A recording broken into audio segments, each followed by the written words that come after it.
All right, race fans, we are back. And of course, not a ton going on this time of year, but racing never ends. Chong and I, we're just talking, right? I mean, holy shit, there's a race the last week of the year down under high limits. It's like there's literally racing every single week all the way through the year. There is essentially no off season.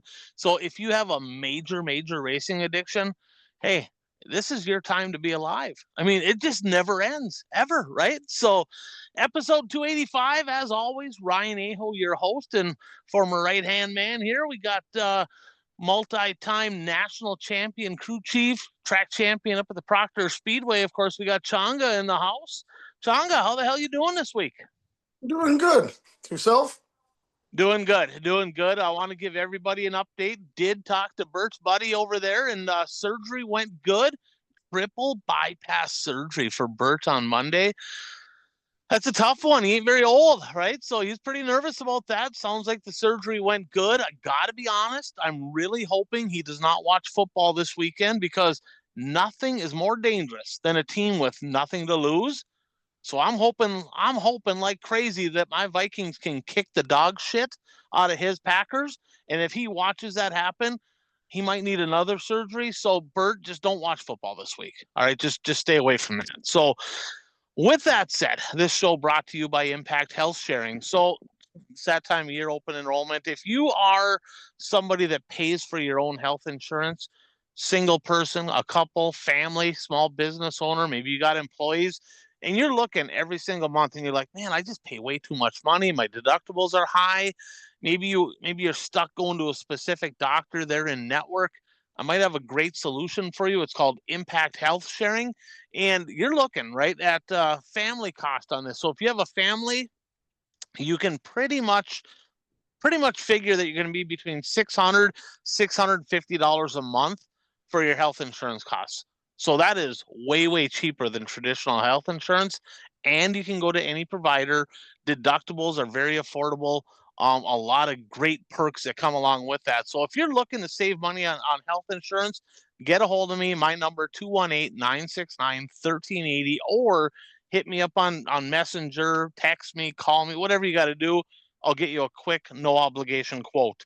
So I did talk to Barry this week, John. I talked to him actually today while I was driving down the road, and obviously the internet was going bonkers, and he didn't get into too much details, right? But he's home, right? He's home with the family. He says, hey, I'm just gonna kind of chill here, get through Thanksgiving. Said everything looking good for Hibbing. I said that was my number one prognosis, right? Is everything looking good for Hibbing? He's home.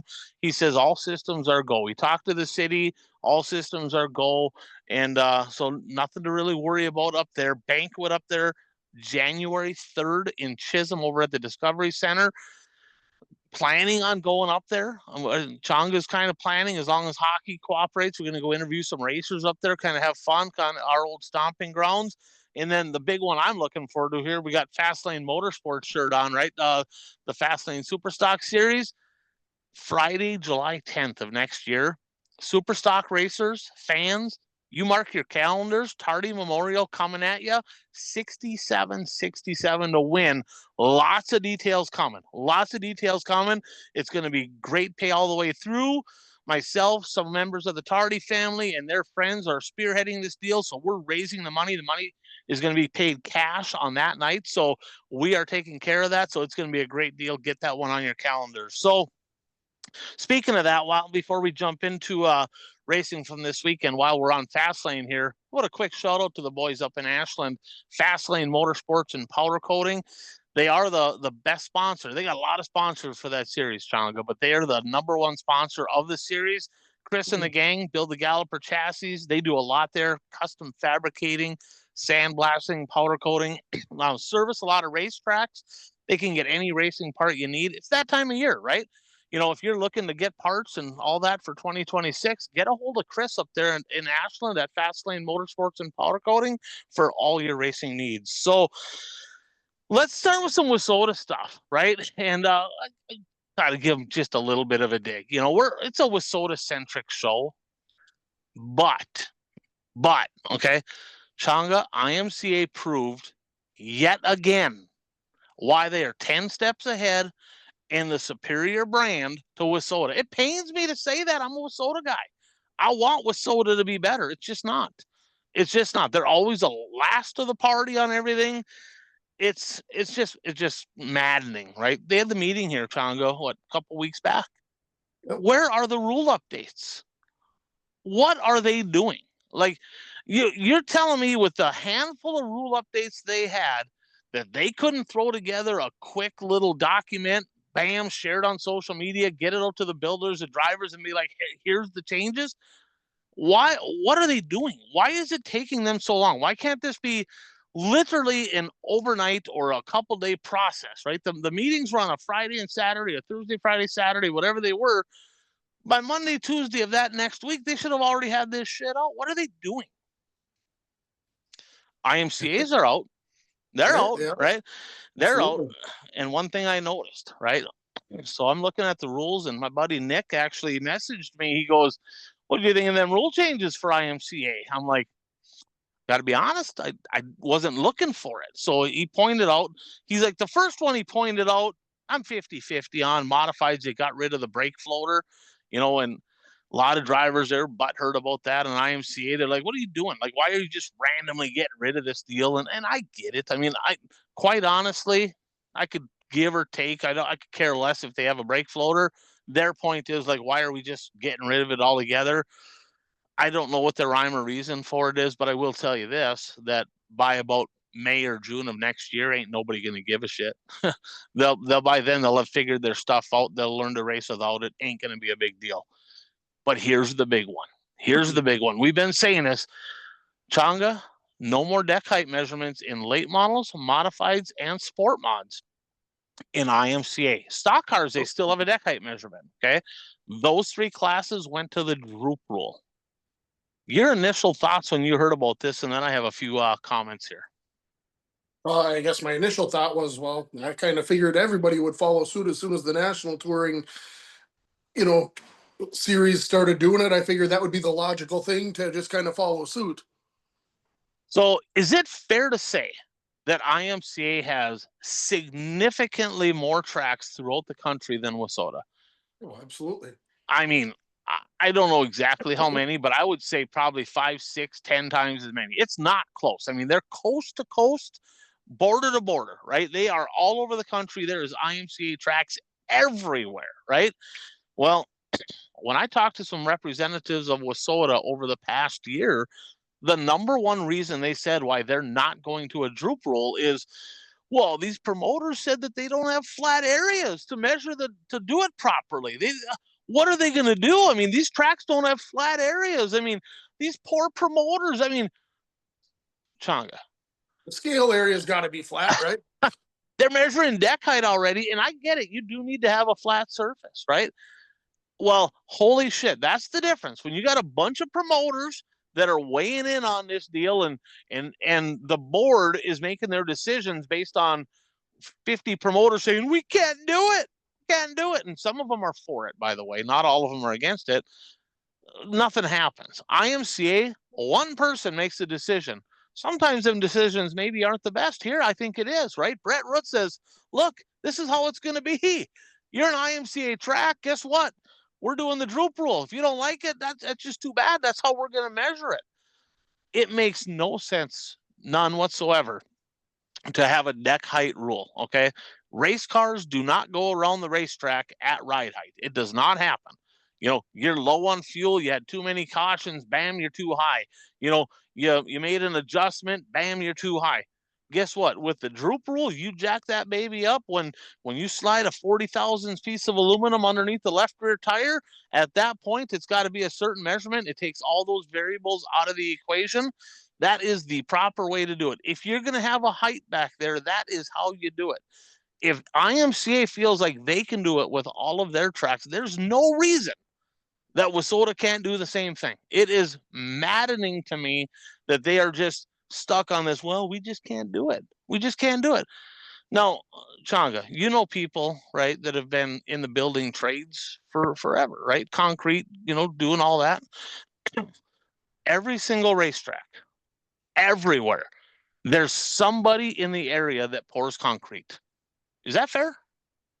Is that fair? I know this. I know tracks. I know multiple tracks that have done this, right? They said, called up the concrete company and they said, look, we need a slab poured here, just something at the racetrack. When you have a project in town, you're doing somebody's driveway or you're doing their garage or whatever you're doing, do you sometimes have leftover material that you got to go get rid of somewhere? And their answer is like, oh yeah, of course we have that, doing sidewalks, whatever it is. But here, and you guess what they've done? They said, we'll have it all formed up. When you have some excess that you got to get rid of anyway, can you call us? We'll have somebody meet you over there. You come pour it and then we'll take care of it.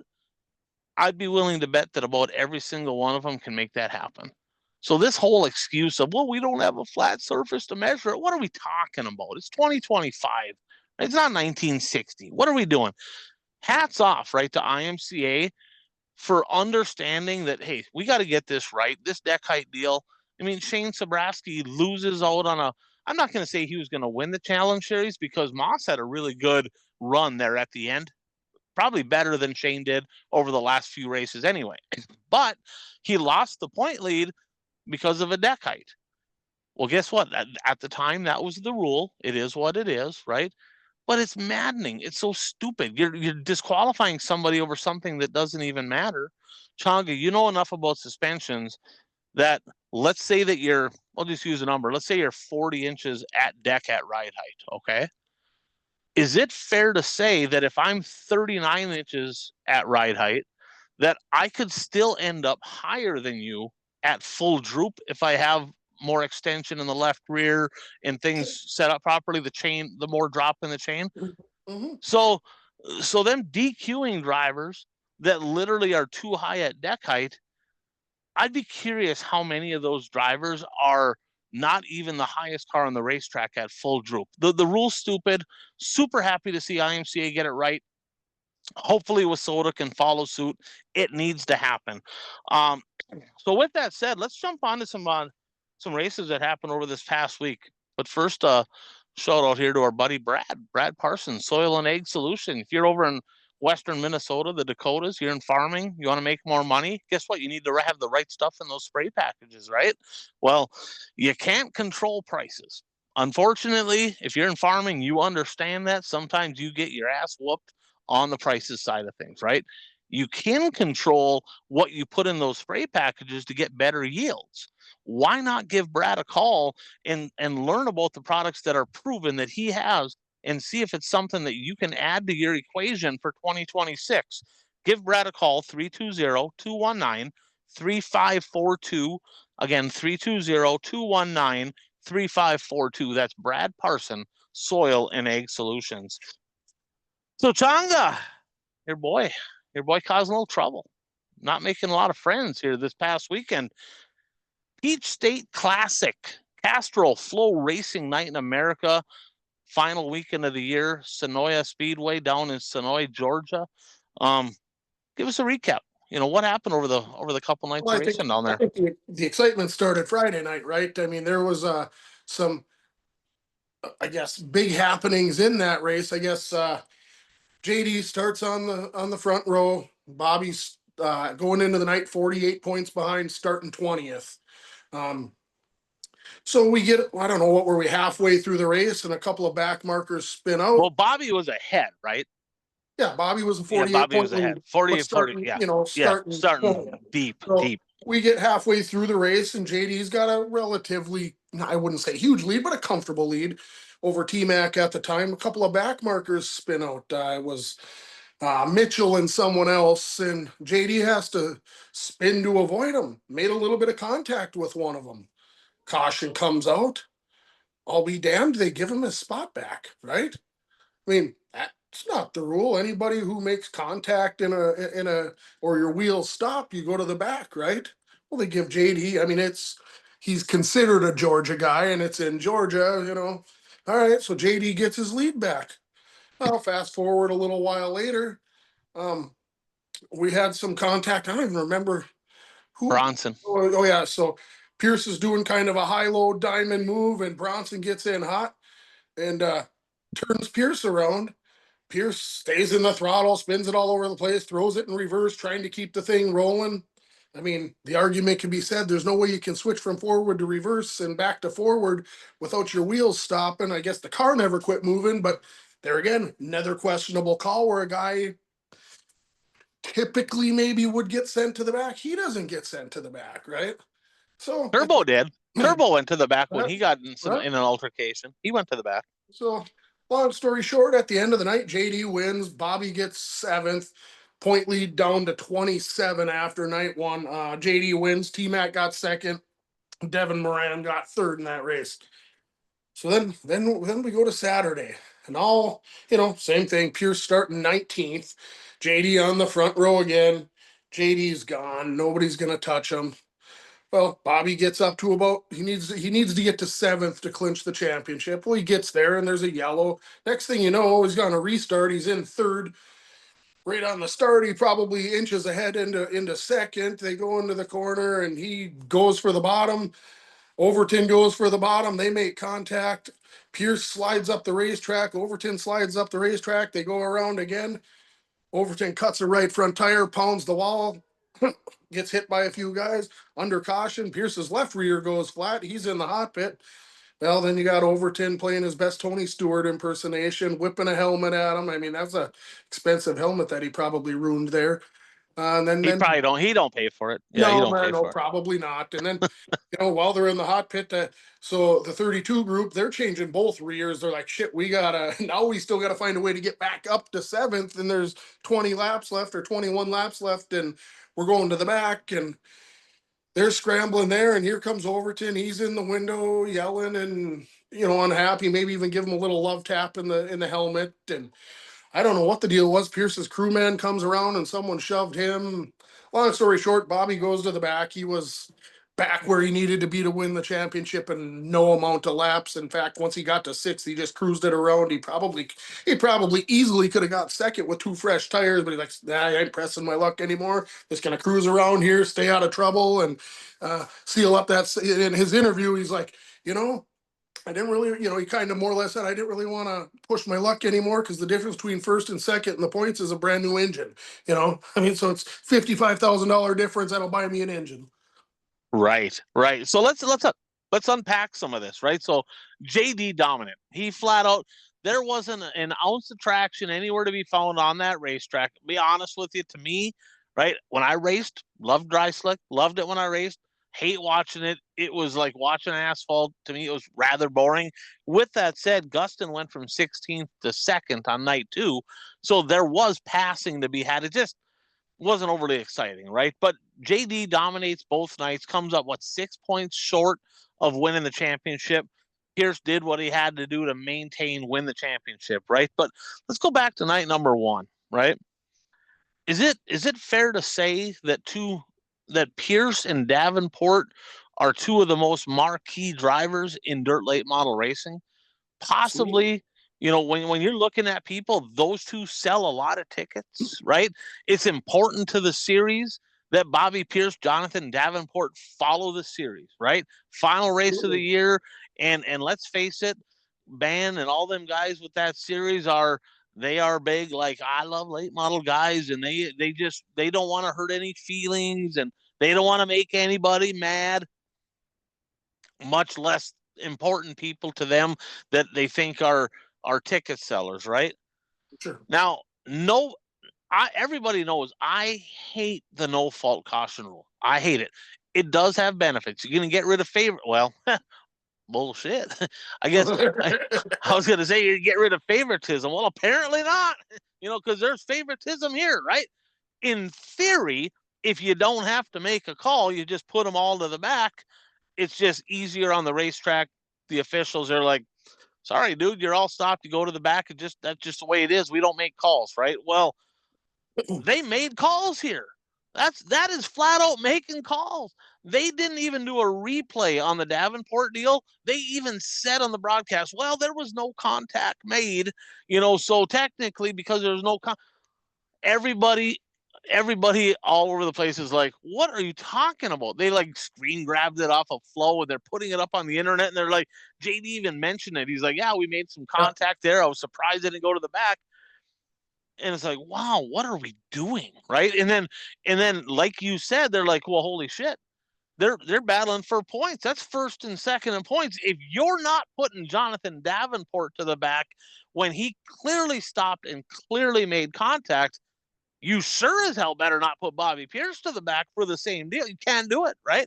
In fact, Pierce's car never technically stopped. I don't think he put it in reverse. I think he just put it in neutral and it I probably rolled pushed in the backwards, clutch right? or But yeah. the rule says the car comes to a stop. The car didn't technically stop. He spun around and it maintained rolling, and but whatever. He's in the incident. He's facing the wrong way. There was contact. I mean, it's like literally like, what are you talking about here, right? So this is a bad look. It's favoritism. I don't care how you slice it. It's favoritism. It just is what it is, right? I mean, Turbo went to the back, but Turbo's not first, second in points. And I'm here to tell you, Turbo sells a lot of tickets, sells a lot of t-shirts. It's important having Turbo there. But first and second points, Bobby Pierce, Jonathan Davenport. Well, we can't mess up a point battle here by putting these guys to the back. That's a bad look. Nick Hoffman went on record. He went online. They talked to Nick Hoffman, and he's like, "Can't. I mean, this is just wrong. Like, what are they doing? Like." And there's people calling, "Oh, you're just a whiner. You're just jealous of Bobby Pierce, and you're this and that." No, no, he's a racer that's got enough of a nutsack, right, to literally speak his mind and say, "Look, I'm not going to sit and I'm just going to throw some facts out there. Is what I'm going to do. That according to the rules that you have in place that are stupid, by the way, these drivers both should have gone to the back of the pack. They did not. Now, I will say this. If both those drivers go to the back, you know what you're going to have?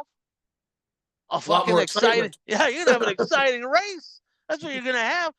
Hey, let's just put Jonathan Davenport back in the lead on a dry slick racetrack. Oh, that's great. That's exciting for nobody unless you're a Jonathan Davenport fan. So that was bad. The next night, okay, the deal with Pierce and Overton, yeah, Pierce chopped him, but it wasn't egregious. I mean, it was you come in high and you come across. Is it fair to say that on every single slide job, you slide up and the guy that you're sliding typically has got to grab the brakes, let off the gas, do whatever they got to do? Overton chose not to. He passed him. That he took the nose away, no different than you do on a slide job. On a slide job, they lift. He did not lift there. He drove straight underneath the 32 and drove right up his left rear, give them both a flat tire. That's on Overton. Chonga, do you think that Overton's frustration is because he got a flat tire wrecked a race car that he don't own? Or do you think his frustration is that he was actually in a podium position and he's been absolutely shite all year long? God, it's a combination of everything. It's been a long, even more than a long year. Because last year, he didn't run a major series, and he wasn't even that good on the Hunt the Front series last year. I mean, he may have won it, but he wasn't very good. He didn't No. win very often. I mean, he's been running ever since his $1 million year. He's not been a whole heck of, not all that great. A guy that was considered at the time, arguably the best guy in the nation. He's kind of an afterthought at this point. Yeah, if you take the top 10 so-called top 10 best drivers, he's 10th. Just is what it is. He's a good racer. He Yeah. just ain't. He's in a slump, right? I think that his frustration was more of that than anything. And he bounced his helmet. They're down arguing. I'm pretty impressed by that kid on Pierce's crew. He looked like Flex's size. What the kid weigh? 120 pounds, right? And he jumped right in front of there, like he's like, oh, I'm tough, right? He jumped right in front of the guy, threw him like a rag doll, and he didn't fall. He flew back against the Bounced off the car. car. Yep. And then he stopped, and he's kind of like I could picture what's going through his mind. You're gonna get to Bobby, you're going through me. It's like, dude, like you will die, like. But he stuck up for his driver. That was pretty cool. A lot of excitement there. Despite the racing not being fantastic, there was a lot of drama, storylines. That's what makes racing great. Let's jump over some non-wing stuff. Let's go USAC midgets out west. Night number 1 over at Placerville rained out. Night number 2 got in. Track was heavy. Little character to it. Pretty exciting stuff. Give us a little recap there. I'll give you the results and tell you what I do know, okay? And then you Okay. can fill me in because I didn't watch a lot of it. I was flipping back and forth. So Dason Pursley wins the race, followed by Steven Snyder Jr. and Shane Golobic. I know early in the race, I know Corey Day was up front there. He had a bad rollover. He drove up the left or drove up the right rear tire of a lapper, and he He was went. in a podium spot. I don't think he was leading. I think he was second or third at the time, but I don't holy remember shit, did who. he I tumble thought he was leading, but maybe it wasn't him that was leading at the time. Maybe, yeah, I think maybe he was. But anyhow, long story short, drove up the up back of there the for sure. lapper, and he went for an awful, awful tumble. Um, and quite honestly, all the big names were up front at one point in time in this race. I mean, Kofoid was up there, and Kyle Larson ended up coming from a little ways back to get the lead there. He led it, and I believe what was there like inside the last 10-ish laps, 5 laps to go. Um, Dason Pursley gets a run on him, and he sticks it into the bottom, maybe even touched the broom with his left front into the slime, and pushed like a grader, got up into Kyle Larson, and he took off like a rocket ship rolling over. And Dason Pursley goes on to win the race. After Larson crashed, he just walked up to the top of the track, and he's just good job, good job, and you know, Pursley in his interview, I don't know if you saw that, but he's like, I don't want to win a race like that, but hey, I got to run on him. I try to make it work. It didn't work, and sucks, but hey, here I am. I'm in victory lane, and I will be going down, and I'm gonna go down and have a conversation with him, and I'm gonna take my lumps and take what I have coming to me, But that's Did you hear the crowd? well, Did you hear that? yeah, that was a very Oh, pro Kyle Larson crowd for sure. they were He grew booing up him like like, 100 miles from there or an hour yeah, away from there or something. yeah. He got booed out of the building, and you could tell, and it was like you could tell the emotion in his face. Like he was like didn't know what to think. He couldn't even be excited winning 20 grand to win. I mean, he's still going to be excited about that, but he was like definitely aware of his surroundings, what was going on, and you could tell he was bummed out. And he's like, I did not want to do that. It looked like it was a racing deal. I mean, if you lift, you're screwed anyway. You're gonna turn to the right and drive right over him. And they interviewed Larson, and he's obviously first class. I mean, he's a business guy first, so he knows that he's not going to go bash a driver that could be running his series. Ain't going to do that. But yeah, that was super super intense. Dason Pursley's been, kind of put on. He had some pretty darn good races towards the end of the year in the 410 as well. But keep an eye on him this weekend. They got a couple more races. Wednesday rained out. They got Friday and Saturday over there that are going to be really good. Them midgets, man, are super super exciting to watch. There's your better half Teresa in the background there. She's walking around. That is good. That is good. That is good. So yeah, so Dason Pursley getting it done. Kyle Larson was absolutely destroyed. But let's face it, that's midget racing. That's what happens. That's what they do. They're throwing sliders every single time they pass. It's exciting. It's fun to watch. It is what it is. So how about a shout out here to another one of our sponsors? Speaking of exciting, you want some excitement? Head on over to East Central Sports in Rush City, Minnesota, just north of the Twin Cities off I-35. I mean, if you're into cool kid shit, right? They got it. They got cool kid shit. You name it, they got it. They got. I mean, they're your number one source for pit bikes, kids ATVs. They got some really really cool golf carts over there, Toro lawnmowers. I mean, and a whole lot more than that. They got a ton of stuff. That's East Central Sports.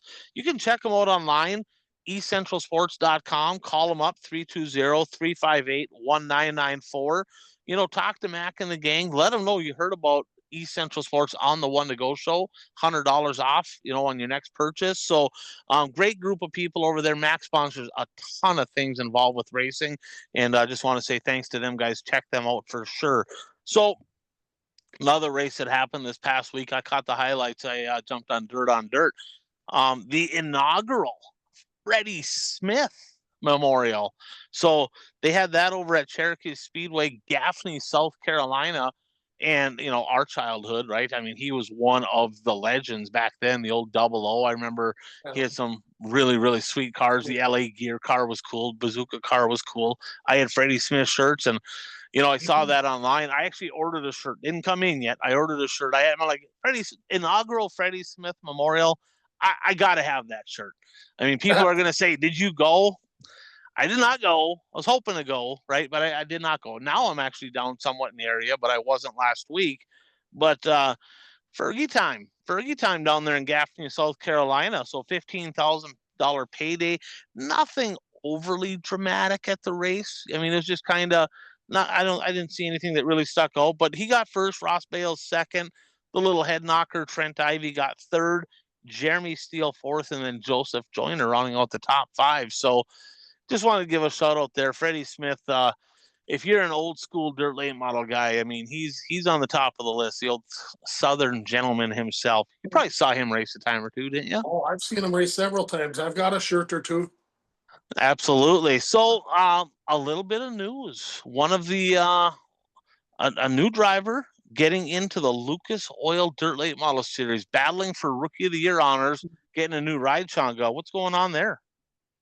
Well, I heard today Corey Hedgecock is going to the Billy Hicks number 79. And of course, last weekend we had heard that was going to be Cody Overton.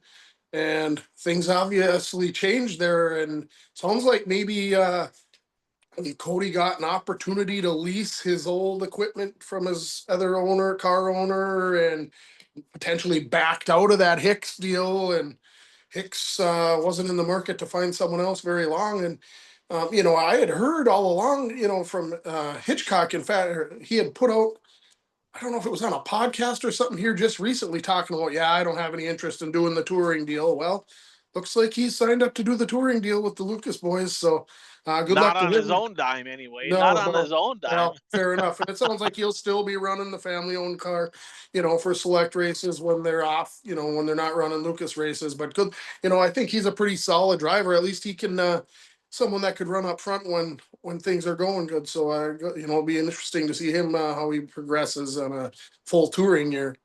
He's quick, right? He's had some really good runs, even when he was in his own stuff. Even when he was in his own stuff, not just the Longhorn. He ran well. I mean, he's won races when the big dogs, the national touring guys come to town. He's actually won some races against them, and another wrestling personality, right? Old Jimmy Superfly Snuka there. I remember the deal, him jumping off his car and literally swan diving on a guy. So it could be somebody that maybe has some interesting moments. Now, driving for somebody else as a rookie, and maybe won't see it, but he's got a little moxie to him, so it could be kind of fun to see it. It's always good to see regional talent added to the national scene. Do you think there's a possibility to see Corey Hedgecock snag a win before Dustin Sorensen, or before Jake Tim, or before any of the our guys on a national? I mean, I get it. He's on Lucas, right? But and them guys are on Woo. If Do he you was a think Woo guy, maybe I would say yes. But it's like his area of the country where he comes from, where he's good. I mean, guess what? JD and RTJ and Huddy, they're freaking badasses down there. I mean, you ain't beating them guys. I mean, he's not going to beat them guys at the places he's good, and he's certainly not going to beat them at places he's never been. you're gonna maybe put that in your bold predictions, put your money where your mouth is a little bit later? I don't know. We'll have to see. We'll see if No, you're because bold that won't enough to go do on that. this year. I need something that'll come off the board this year. All right, fair enough. Fair enough. We'll talk about that. We got a pretty close battle there. Um, Late model news over in Central Illinois. The Reaper McKay Winger, Ugh. over in Fairbury, Illinois. I saw on the news yesterday. Um, Sounds like his shop burnt down. Sounds like they lost everything. So sounds like nobody was hurt. That's great to hear. But when you have a shop fire, personal vehicles, racing stuff, you name it, and if you're like most racers, you got some nostalgic stuff in there that can't be replaced. Losing something to fire is a tough deal. So, thoughts out there from McKay Wenger. Tough deal. Glad everybody's okay. Another a regional series is back, Changa. So we lost a regional series in dirt late model racing last year, for the 2025 season, but it was announced here a few days ago. Ernie Leftwich, actually the promoter, or I think series director, it was the Lucas Oil MLRA, the Midwest Late Model Racing Association. I don't think Lucas Oil is going to be the title sponsor. Sounds like they're still in sponsorship acquisition process right now. But the MLRA Late Model Series coming back. So Is that good, bad, indifferent? I mean, it's always good to have a series in that particular region. What are they, Missouri? Where else are they at down there? Oh, I don't know. Don't they kind of get into a little bit into Iowa and Yep. just kind of the general, maybe even Oklahoma. I don't know, but yeah, I mean, I I think that it's kind of a potentially you start. This year we started seeing some of them guys that, your Dylan Thorntons and your, that kind of group of guys. It just gives them another place to branch out and race with maybe a step up in competition without having to go run a hell tour or against the best of the best guys. It's somewhere to get your feet wet and grow. Yeah, what's interesting to me is that SLMR tour kind of really started to take off last year. We saw a lot of racers, a lot of traction, not a lot of streaming, so we didn't get to watch a lot of them. I wonder if this will affect that in any way, shape, or form. I guess I'm not sure, but for the drivers in that specific region, they don't have a lot of weekly late model racing down there, so they kind of had to focus on the tour. So it's always good to have that series back in action. So the MLRA series is back. So let's jump into the pick'em standings here. Is there anything else that you had that maybe that we didn't touch on that came across the news feed here? God, I don't know that we've missed anything of any importance. Anyways, I Yeah, guess the only thing I can think of, Sheldon Haudenschild, more or less said he's going to run World of Outlaws. Still hasn't announced what team he's driving for. Doesn't want to announce anything until PRI, right? Aren't they doing that at PRI? It sounds I like don't know, maybe. until everything's signed, the I's are dotted, T's are crossed. He said he don't want to let anybody know, but I'm Well, kind of let's face it. He's promoting 3 World of Outlaw races this yeah. year instead of just Technically, one. I mean, everybody knew he was going to be Woo, but Yeah, yeah. So it'll be interesting to see where old Sheldon, we call him Buggy Bobby. We'll see where he lands. So week 46, we had a tie. Week 46, Rain Man and Bromance. Bromance actually topping the charts there, Changa. How do you feel about losing to Bromance in the Pick'ems contest for a week? well, he called me and I did tell him what to do. So Fair enough. All right. Okay. Well, you should have probably taken your own advice because he whooped your ass. I'm just yeah, saying. Okay. Probably should have. I might have So, outsmarted myself on that one. so our standings on the pick'ems with just a handful of weeks to go. I'm on top 760. Changa, you're at 732, 28 points back. Got a little work to do to catch me there. Josh Waltz at 713. Then we got Dano and Rainman tied for fourth at 702. Dano and Rainman at 702. Bert at 700. So 3 people within 2 points for fourth, fifth, and sixth. Then we have Uper at 654, Coach at 627, Tardy at 624, Worker B at 622. So that's a tight battle there. Man Bundan at 612, and then Beefcake at 520, Bromance at 506. The question is, Bromance won the week, made up some ground on Beefcake. Can Bromance track him down? 14 points back. We have one more draft. Do you think Bromance can put Beefcake in the cellar before the end of the year? We will see. Well, I'm So going to tell you, anything's possible. anything is possible. That's what Bert always says. They are, Anything is Bert. possible. All right. So what are we picking this week, Chongo? You got it in front of you Oh, there? yes, I got it written down. I just got to get back to that page here. I moved on already. Okay, this week we're picking the 14th annual Early Bird 50 604 Crate Racing USA Dirt Late Models at Needmore Speedway, Norman Park, Georgia, Saturday night A main. Heats Friday, features Saturday. We are picking the 12th Emil and Dale Ruderman Dirt Car UMP Modifieds at Volusia Speedway Park, De Leon Springs, Florida. Saturday features. Of course, you know the Ruderman family, right? I mean, Buzzy Ruderman still getting after it at I don't know if he's quite 90 yet. He's in his 80s though, and he's still racing. So we're quitters, Changa. Got to be honest with you. You got an 80-year-old out there still running up in the top 5 sometimes in a dirt modified, and here all we're doing is jabbering our mouths about it on a podcast. So I don't know, kind of quitters here. Just Them saying. guys came from money. That's fair enough. NASCAR money. They got NASCAR money. Yeah. Kenny Schrader at like all his age. I picked him in 2 classes last week. Right? We're picking USAC National Midgets at Thunderbolt Raceway.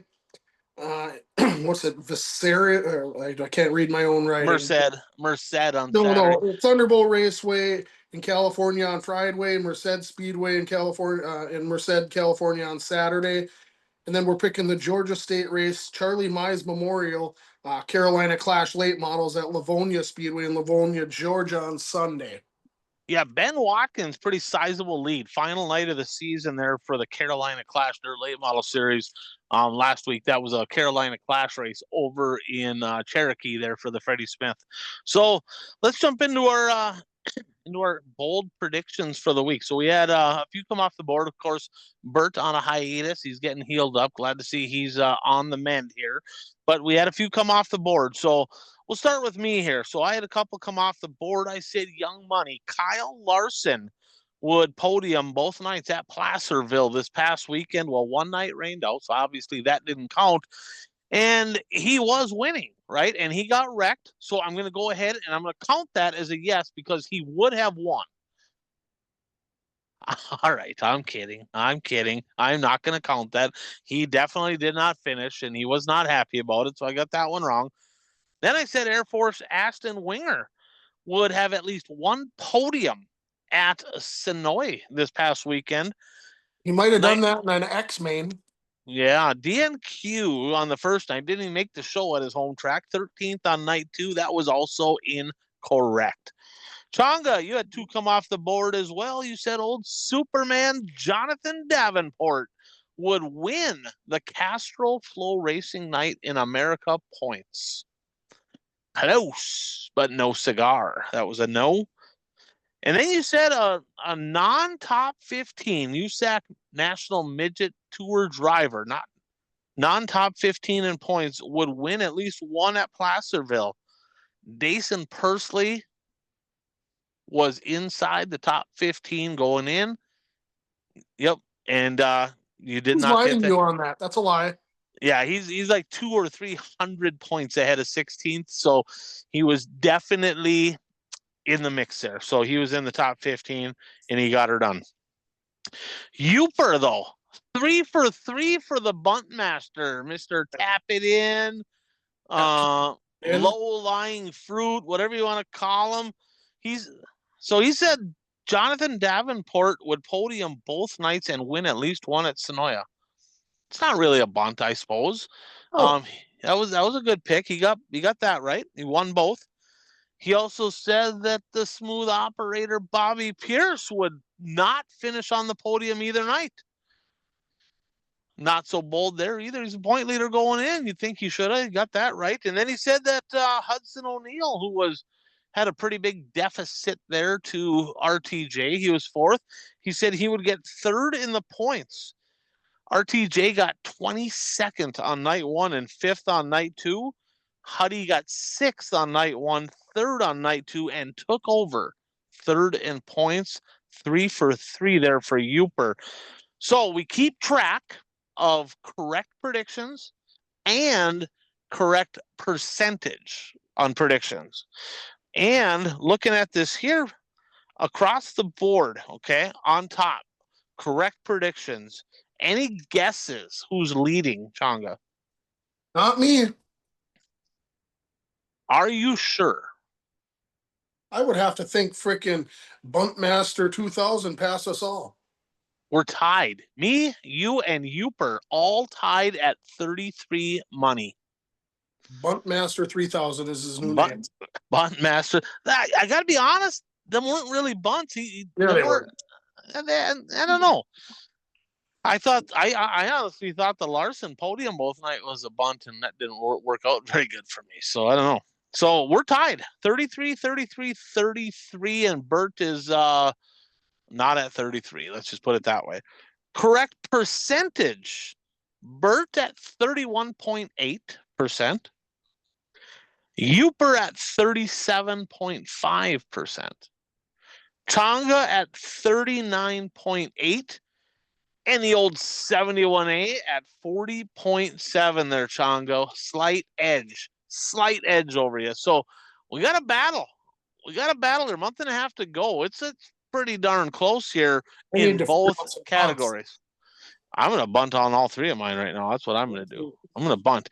So we're gonna make our three final predictions here. We're gonna make three predictions.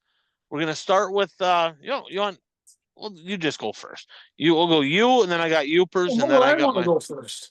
I'm gonna go first. We're gonna let you go first. All right.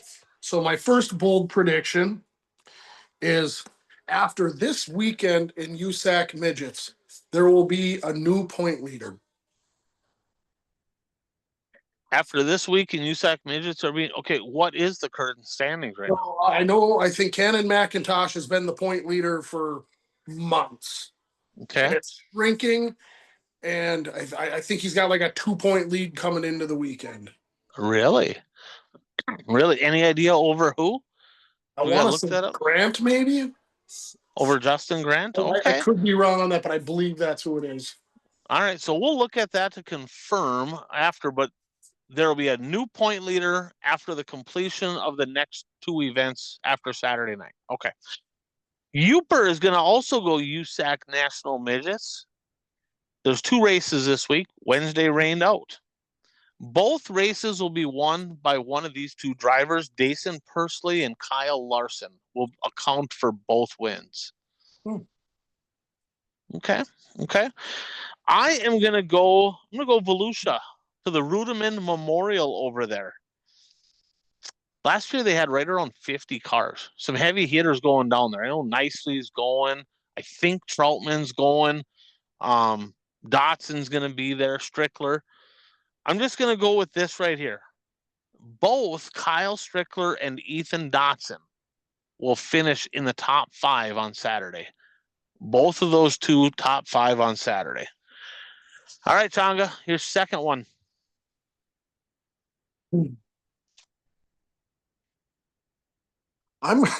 This is fun. I'm gonna go opposite of Uper and say Kyle Larson and Dason Pursley will not win both races. Is that what he said? They will both win them?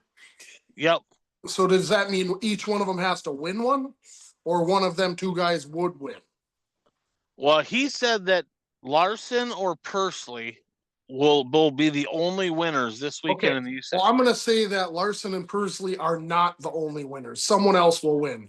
All right. So you're doing the reversal. Yeah, I'm doing a Uper.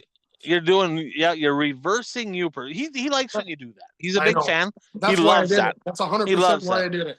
You know what? I kind of like that theory. I'm putting on my Happy Gilmore. So originally he said this, right? Now keep in mind, it's $5,000 to win down there for the Carolina Clash race at Livonia. His original prediction was a non-Woo or Lucas driver is going to win. Well, no shit. It's $5,000 to win. Like really? Okay. I don't think there's going to be any there, to be honest with you. So I shamed him into changing it. Okay. I shamed him into changing it. He changed it and he said a Woo or Lucas driver, one of those will win at Livonia. Oh, what does he know that I don't know yet? I got you know who could end up being there that I wouldn't be shocked is an Ethan Dotson kind of guy, right? So no, he ain't going. No, Ethan Dotson ain't going. He's going to Ethan Dotson is going to Volusia. Anybody could be in the Rumley car. Anybody could be in the Rumley car. So he's saying at Carolina Clash, a World of Outlaw regular or a Lucas Oil regular will win the feature there on Saturday. All right, or Sunday. I believe it's on Sunday. All right. So I'm going to go USAC National Midgets this weekend as well. Okay, these three drivers, Logan Seavey, Kyle Larson, Dason Pursley, they all get at least one podium over the two nights. And it only, if one rains out, it still counts. Okay. So as long as one race happens, this is a thing.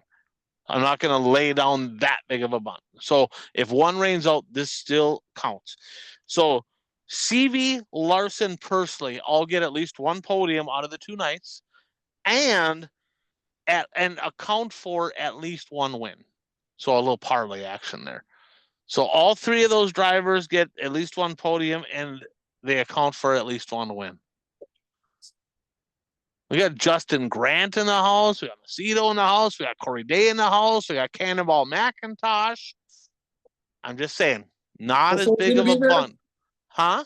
Kofoid gonna be there? Buddy Kofoid's going to be there. Yeah, so Larson and Seavey didn't finish on the podium last time. So I'm just saying, right? Anything can happen in that midget racing. Third and final lap around the track for the 31 ride of Changa. I'm gonna go to Dome in December, and I'm gonna say the winner of the modified feature will be someone who has won that race in the past. Okay. The modified winner at the Dome will have previously been a modified winner at the Dome. Gotcha. Uper is going to go to the Rudiman. Kind of on card with kind of what you had there. Similar concept, except opposite, because that's what he does. He just flips your stuff around. So at the Rudiman Memorial, first time winner in the modifieds. First time winner of that race. Okay. I mean, this is the second annual. 13th, I think I said it was. Just What kidding. is it? I Yeah, think it was. And my third and final one here, I'm going to go to the Dome as well. Okay. We're going to talk our WISSOTA racers here. All right. Multi-time national championship WISSOTA driver, the 1TPO Tyler Peterson, will be the highest finishing WISSOTA car in both the modified and the late model. Okay. Tyler Peterson, highest finisher of the WISSOTA drivers, mods and lates. Yep, in both. All right, so there we have it. I got to be honest, out of all the races this weekend, I am pretty excited about Volusia. I raced mods down there. So I kind of have a little special place in my heart. You know, it's a big race, but that USAC midget stuff, you know, jump on flow. You're going to want to watch that. I mean, I know all you late model guys out there. Oh, man, late models. I was talking to Joel Collins. I'm like, did you watch that? He goes, I don't watch that shit. I don't watch that. Dave Dulcie, I don't watch that shit. They all watch Sonoy, right? I'm like, you're telling me that you'd rather watch late models on a bone dry, boring ass race than USAC midgets on little tiny bull rings? You're out of your mind. You're out of your mind. They are highly entertaining, so I'm super jacked to watch that. So, as always, willing to bet, and I can tell you this right now that, and I don't never met these guys, never talked to them, but you can take your Tony Stewarts or your Kyle Larsons or your Corey Days or your Christopher Bells. None of these guys would have walked away from sprint cars or midgets or any of that shit to go race NASCAR if the money was equal. Not a chance. There's no chance. There's no chance for sure. Highly entertaining to watch. So check that out. As always, I'm Ryan. That's Changa. Thanks for tuning in to the One to Go Show.